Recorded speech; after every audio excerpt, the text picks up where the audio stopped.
People come to me and they say they want to lose weight, they're sick of dieting, they don't want to do another diet, they have very busy, stressful lives, they're confused about all the nutritional information out there.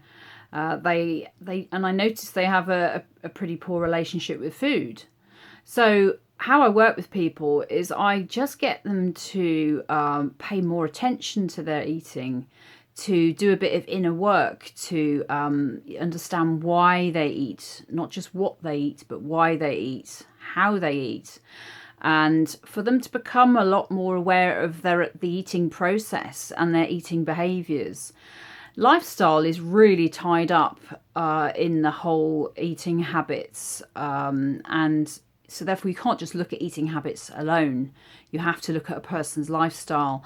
You also, it can be helpful to look at their personality. How good are they at planning meals and snacks, or do they tend to do things last minute? So I look at the nutritional components, the psychological components, the behavioural components. It's the whole package.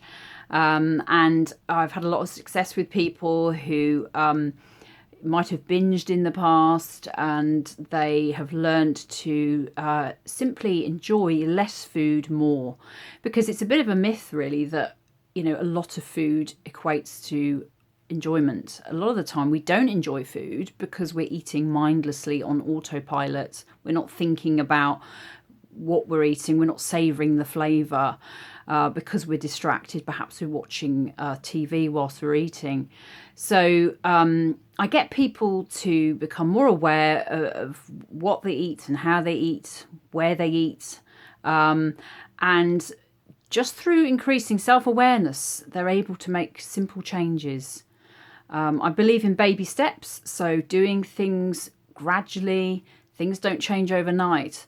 And in order to set up habits, you've just got to be consistent. You've got to repeat. And then eventually new habits will stick, and you can get rid of, or at least reduce the frequency of those old habits that haven't served you in the past.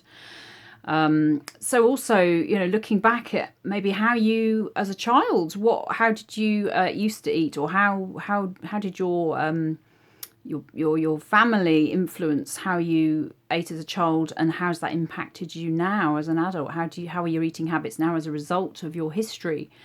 So there's lots to think about. It's a fascinating area, and with a bit of commitment and also interest, if you just take some interest in your own eating, you can make some real progress. So I'm going to be giving out loads of different tips all about mindful eating, the concepts of mindfulness, and just some plain common sense advice to inspire you to improve your eating habits.